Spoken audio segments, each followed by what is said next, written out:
제 양손을 부여잡고 세상이 무너진 듯 오열하는 두 사람. 누가 봐도 피눈물을 흘리는 남편과 시어머니였습니다.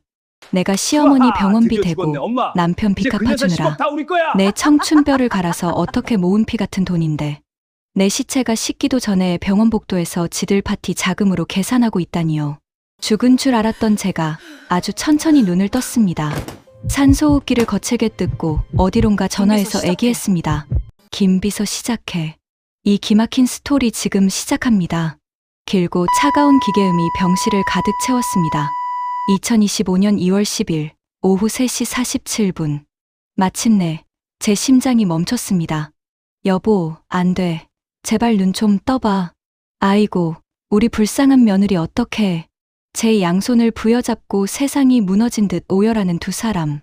누가 봐도 피눈물을 흘리는 가엾은 남편과 시어머니였습니다. 그들은 무려 6개월 동안 이 순간을 기다렸겠죠. 남편은 제 차갑게 식어가는 손등에 얼굴을 묻고 흐느꼈습니다. 시어머니는 제 이름을 부르며 오열했습니다. 정말이지 눈물 연기 하나는 기가 막히더군요. 하지만 저는 이미 알고 있었습니다. 저 눈물이 슬픔이 아니라는 것을요. 그건 기다리고 기다리던 결승선을 눈앞에 둔 자들의 흥분에 떨리는 몸짓이었습니다. 철컥 병실 문이 닫혔습니다. 그리고 정확히 10분 뒤 푸아 아유 드디어 끝났네. 어머니 저 6개월 동안 시한부 병수발 연기하느라 진짜 죽는 줄 알았어요. 복도에서 들려오는 소리는 곡소리가 아니었습니다. 짝 짝 신나게 하이파이브를 치며 웃어대는 짐승들의 환호성이었죠.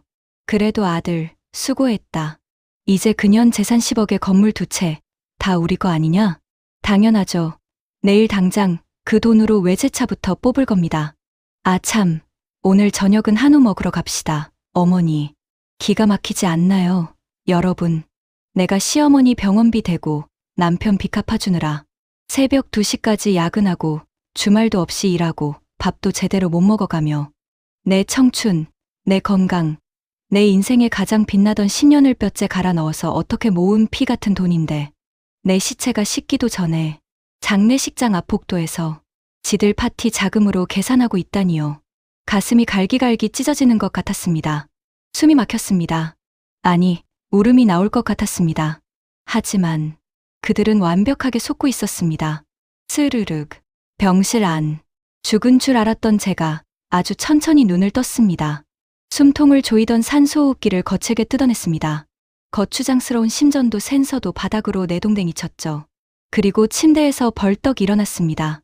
창밖을 내려다보니 주차장을 향해 걸어가며 서로 부둥켜 안고 낄낄대는 두 악마가 보였습니다. 저는 천천히, 아주 천천히 입술을 꽉 깨물었습니다. 그래, 실컷 웃어둬라. 너희들의 그 더러운 웃음소리. 내가 평생 잊지 않고 피눈물로 되갚아줄 테니까. 저는 떨리는 손으로 베개 밑에 숨겨뒀던 대포폰을 꺼냈습니다. 또루루루, 또루루루. 달칵, 수화기 너머로 오직 이 순간만을 위해 준비해온 낯익은 목소리가 들렸습니다.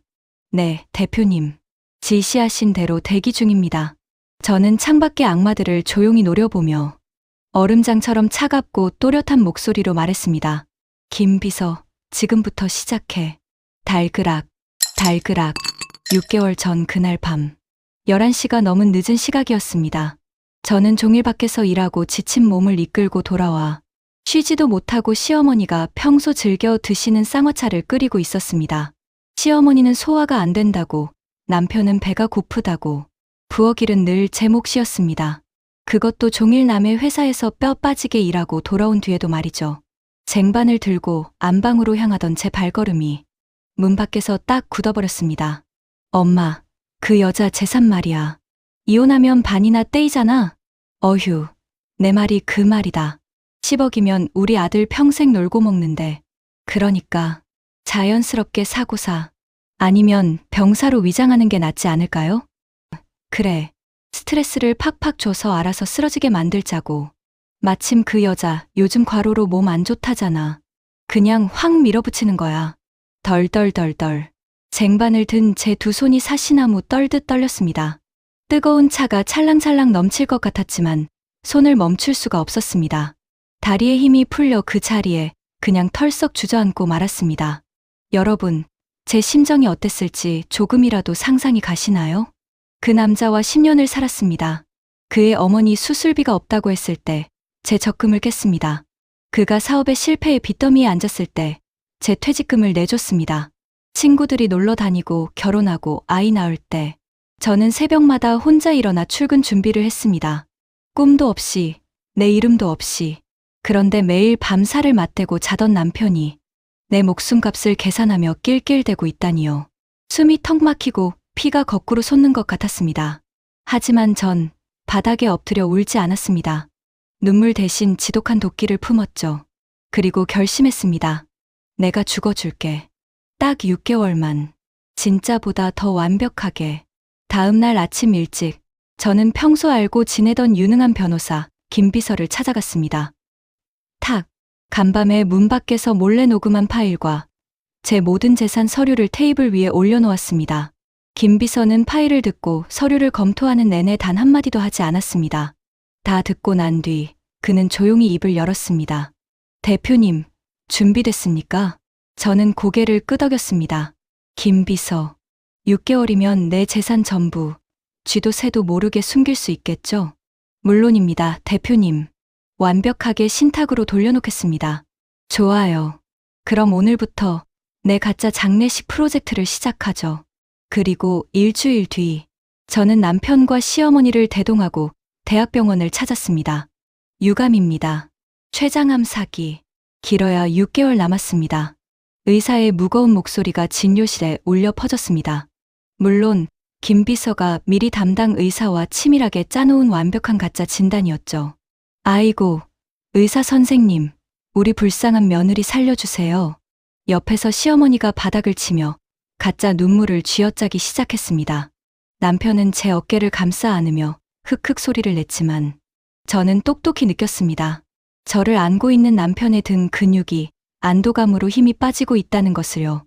저를 위로하는 척 어깨를 두드리는 그 손에 기쁨의 떨림이 있다는 것을요. 그리고 저를 걱정하는 척 고개를 숙인 그의 입꼬리가 기쁨을 주체하지 못하고 실룩실룩 올라가고 있다는 것을요. 그래, 실컷 울어라. 속으로 마음껏 축배를 들어라. 내가 6개월 동안 너희들을 세상에서 가장 높은 곳으로 올려줄 테니까. 그리고 가장 높은 곳에서 산산조각 내며 떨어뜨려 줄 테니까. 사망 선고가 내려지고 텅 빈 병실. 저는 지긋지긋한 환자복을 갈기갈기 찢어버리듯 벗어 던졌습니다. 파리하게 칠했던 병자 메이크업도 차가운 물로 싹 지워냈죠. 거울 앞.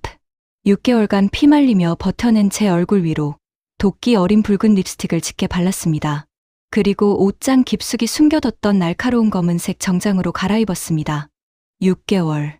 참 길고도 역겨운 지옥이었어. 그때였습니다. 아이고 배야. 나 아까 슬픈 척하느라 혼났네. 엄마, 제가 아까 김 변호사한테 봉투 두둑하게 찔러줬거든요.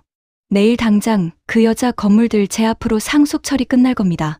푸아아. 복도에서부터 들려오는 남편과 시어머니의 천박한 웃음소리. 벌컥.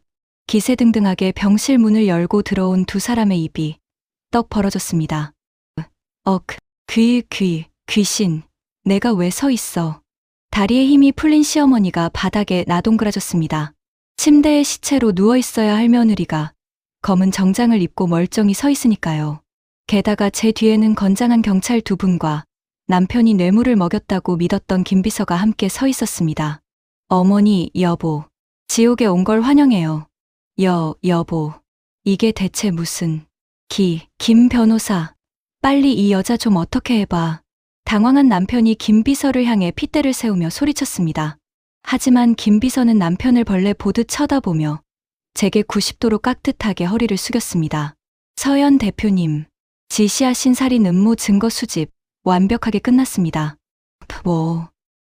대표님. 저는 대답 대신 노트북 엔터키를 3개 내리쳤습니다. 타닥. 자연스럽게 사고사. 아니면 병사로 위장하는 게 낫지 않을까요? 며느리 죽었어. 재산 다 내 거야. 6개월 전 거실에서 몰래 엿들었던 음성 녹음부터 방금 전 복도에서 낄낄거리던 CCTV 영상까지 병실 안은 두 사람의 끔찍한 범죄 증거들로 생생하게 채워졌습니다. 조작이야. 이거 다 가짜라고. 아, 참. 내 재산 17억 말이야. 전부 사회환원 신탁으로 묶어버렸어. 정확히 6개월 전에. 뭐라고. 당신이 내 돈으로 매수했다고 믿었던 바로 이 김비서 손을 거쳐서 말이지. 당신들 앞으로 떨어질 돈? 단 1원도 없습니다. 철컥. 그 순간 묵직한 수갑이 남편과 시어머니의 손목에 채워졌습니다. 살인 예비 음모 및 사기 미수. 당신들 체포야. 이 독한 년, 천벌을 받을 거다. 내가 무사할 줄 알아. 바닥을 뒹굴며 발악하는 시어머니를 향해 저는 천천히 다가가 귓가에 차갑게 속삭였습니다. 어머니, 천벌은 지금 당신들이 받고 있잖아요. 남은 평생 차가운 감옥 바닥에서 썩어가는 콩밥이나 씹으며 제 행복을 지켜보세요. 그로부터 정확히 1년이 지났습니다. 따스한 햇살이 쏟아지는 강남의 한 고층 빌딩 19층. 넓고 깨끗한 사무실 문패에는 서현 대표이사라는 글자가 찬란하게 빛나고 있습니다. 똑똑, 단정한 발걸음 소리와 함께 김 비서가 들어왔습니다. 대표님, 방금 전 남편과 시어머니의 최종 재판 결과가 나왔습니다. 살인 음모죄 및 사기 미수죄, 징역 7년과 징역 5년 확정입니다. 또한 두 사람의 전 재산은 피해 배상금으로 전액 몰수되어 완벽한 파산 상태입니다. 보고를 듣는 제 마음은 잔잔한 호수처럼 고요하고 평화로웠습니다. 김 비서가 조심스럽게 물었습니다. 대표님, 6개월이나 죽은 척하며 그 험한 꼴을 다 견디셨는데 혹시 후회는 없으십니까? 저는 향긋한 커피 한 모금을 마시며 부드럽게 미소 지었습니다. 여러분, 저는 평생을 바보처럼 살았습니다. 내 이름 석자는 지워버린 채 그저 누구의 며느리, 누구의 아내로 뼈를 깎으며 헌신했죠. 내 청춘이 다 닳아 없어지는 줄도 모르고 말입니다. 아마 이 방송을 들으시는 많은 분들도 저와 같았을 겁니다. 하지만 그 지옥 같았던 6개월의 연극 덕분에 저는 깨달았습니다. 세상에 내 행복을 대신 지켜줄 사람은 없다는 것을요. 그리고 나 자신을 사랑해야 남에게 짓밟히지 않는다는 것을 말입니다. 따르릉. 그때 탁자 위에 전화기가 울렸습니다. 네, 서연입니다. 아, 여성 창업 지원 프로젝트요?